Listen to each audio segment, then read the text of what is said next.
si Speaker, siya po ang padre de pamilya namin. He takes care of us.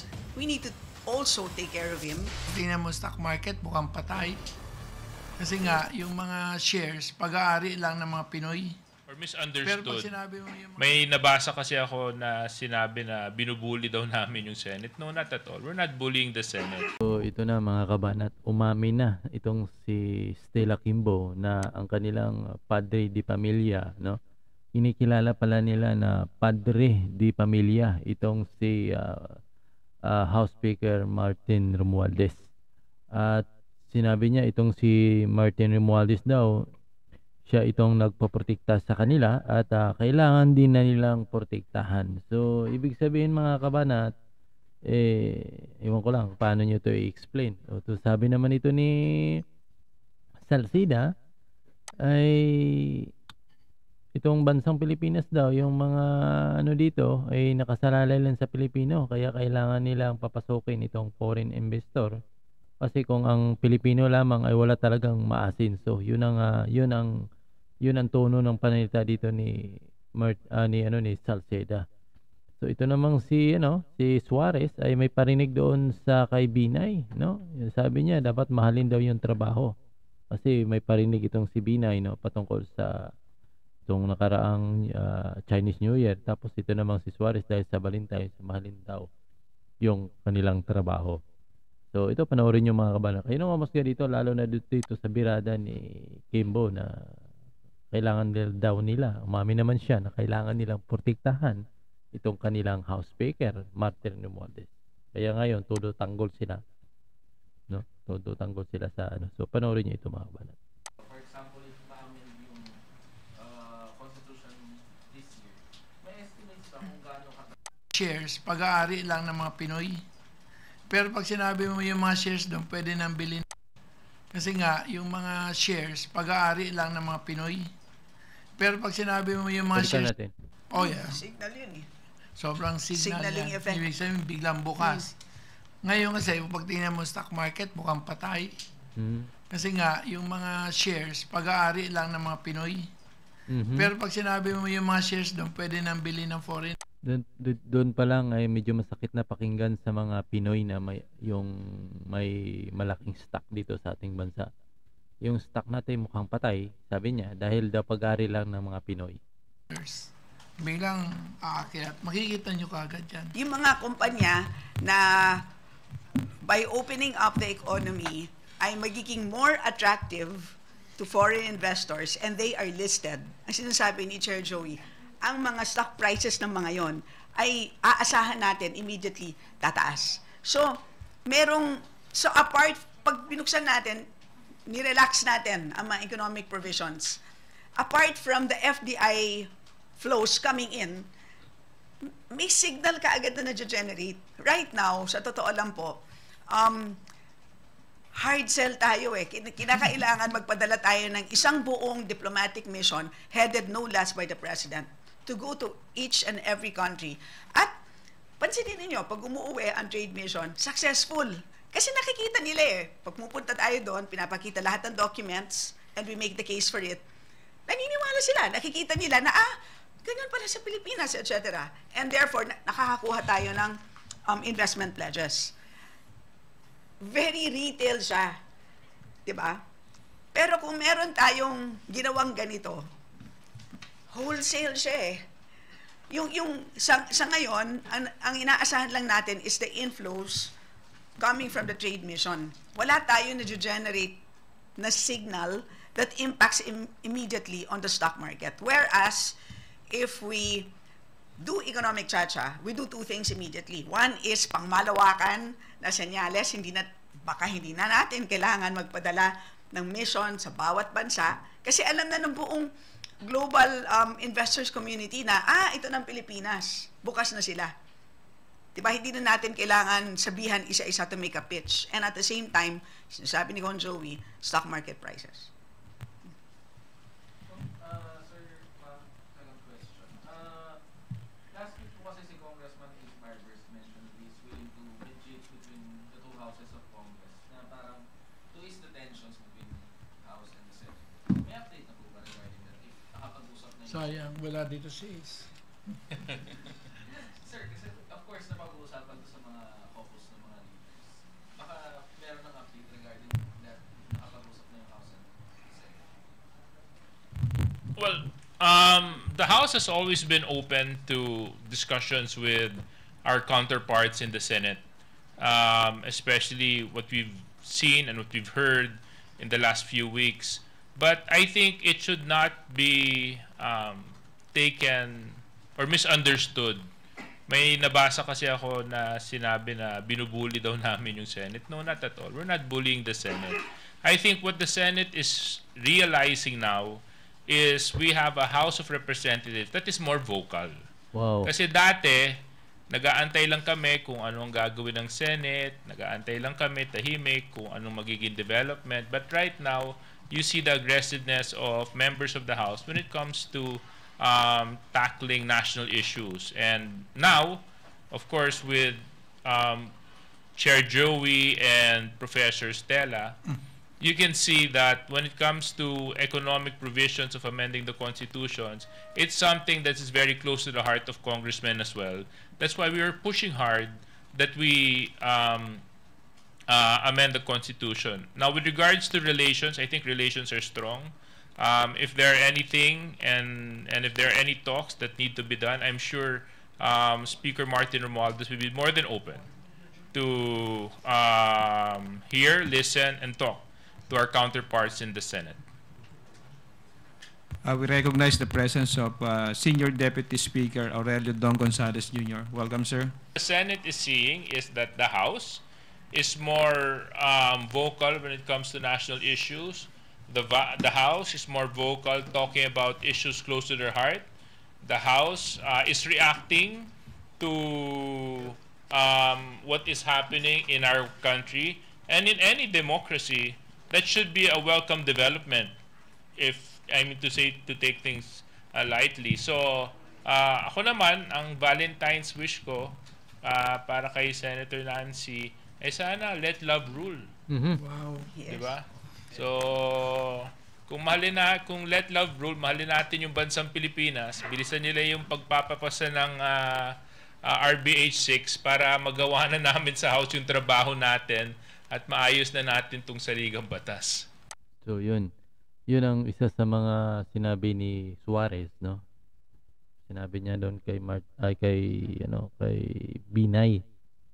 Let love roll daw, no?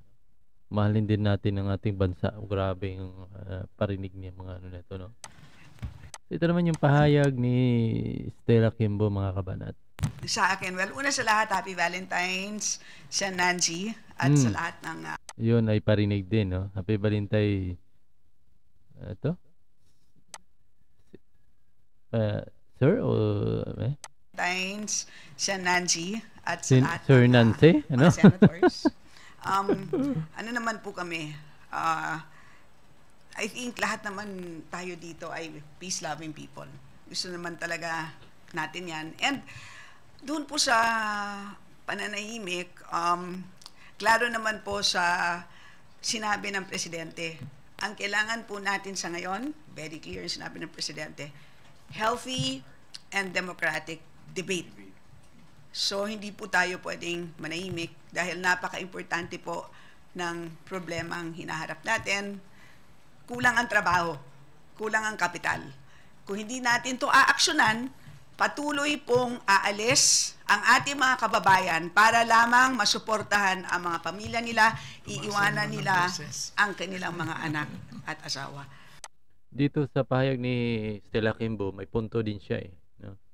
May punto din kaya nag-aagaw-agaw yung pwede rin papasukin nga talaga dito yung mga investor, mga foreigner para yung mga kababayan natin hindi na mga ibang bansa, no? Saka siguro yung kung ang foreigner na yung hahawak dito, medyo tataas yung konti yung sahod. Kasi kung foreigner nga pero yung sahod ganun pa rin, parang malabo pa rin. Kung kailangan siguro aangat-angat yung sahod, no? Pero may punto din siya. Pero ito yung grabing punto niya dito na iwan ko lang kung paano nyo ito ikakainin. Yun po eh. It's an important problem. We need debate. Sana po ay hindi na lang yung tignan as noise. Yung hindi noise eh. Iba yung i-convert natin, debate po siya. At um, that's the kind of environment that we seek to foster.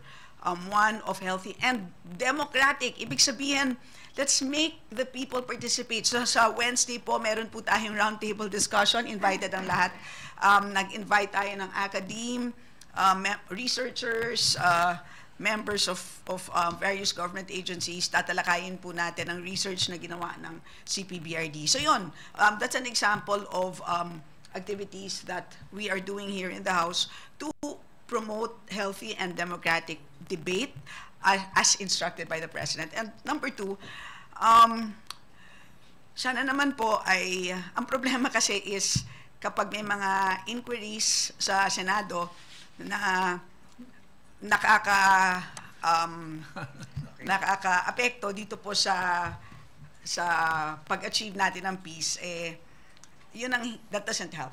So, siyempre po, especially kapag na-atake po si Speaker, siya po ang padre de pamilya namin. He takes care of us.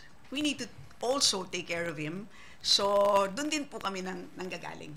So, but, enough said, ang sa amin is, we will stick to healthy and democratic debate. So yun. So sabi niya, no, pinoprotektahan daw sila ni Martin Romualdez at kailangan din nila iprotektahan. So sana yung pagprotekta nyo, no, ay sa tama. No, kung nakita nyo naman na talaga na may mali, dapat sawayin nyo rin. Kasi kinakonsente nyo eh. Hindi naman yung sinasabi mo padre di pamilya, okay lang sana kung si Martin Romualdez yung naghahanap ng pangpasahod sa inyo. Okay lang sana kung si Martin Romualdez ay hindi nagsasahod din sa taong bayan. Yung padre di pamilya nyo, dapat yung taong bayan eh. Kasi yung taong bayan yung nagpapasahod sa inyo, hindi naman si Martin Romualdez yung nagpapasahod sa inyo eh. Diba? Nandyan kayo dahil una, hindi naman kayo totong-tong dyan kung hindi kayo sasahuran. Diba? Maliwanaw. Try nga natin lahat ng congressman, magtrabaho kayo dyan, wala kayong sahod. Kung maniwala ko, tatrabaho talaga kayo dyan. No? Try nyo, pakawang gawa. Ibig sabihin, talagang nandyan kayo dahil sa taong bayan din. So, kung nakita nyo naman talaga na may mali, no? Sawayin nyo rin. Sawayin nyo rin. Hindi nyo rin kasi ako nakikita ko yun, lalo na sa mga picture ni Martin Romualdez, hindi ko rin gusto eh. Ang layo-layo niya kay President Duterte, no? Kasi si President Duterte, mga kabanat, kung namimigay ng mga food, kagaya niya, no? Kung namimigay ng mga pagkain, kung maaari, sinasawa niya yung mga LGU na nagbibigay, na wag i-indicate yung pangalan niya, na halos siya yung nagpapakain. Kung babasahin yung post ng isang page na ito, nakalagay, thank you, Martin Romualdez eh. Parang ito ata mga kabanat ay nangyari ito sa Davao. Kasi parang sa part ng Davao parang mayroon ata nagkaroon ng lindol, no? Ito ay parang tulong ata ito, lindol o bagyo. Basta sakuna ito o trahedya. Na itong week na ito na nangyari. At ngayon naka-post na sabi, thank you Congressman Martin Romualdez. Imagine mo, okay lang sana kung yung gitinulong dyan ay kwarta o pera mismo ni Martin Romualdez. Paano kung taong bayan yan yung nagpasahod dyan? O taong bayan yung nagbigay dyan ng tulong, kumbaga sa pamamagitan lamang ni Martin Romualdez. So dapat hindi nakakredit sa pangalan ni Martin Romualdez yung ganyang uri na pamimigay. Kasi parang nagpapakitang tao ka eh. Kumbaga papakitang gilas ka lang. Na parang ino-own mo na yung pera na binibigay dyan ay sa iyo, samantala hindi naman pala sa iyo, sa taong bayan niya. Yan ang pangit minsan eh. Kaya doon ako hanga kay President Duterte, ba? Si President Duterte nagagalit sa mga ganyang uring style na kahit hindi naman sa kanilang kwarta, kapag nakabalandra yung kanilang proyekto, tila baga kwarta nila yung pinagagawa nila dyan. Diba? Yan ang problema dyan minsan mga kanya. Dapat sinasawa yan. No?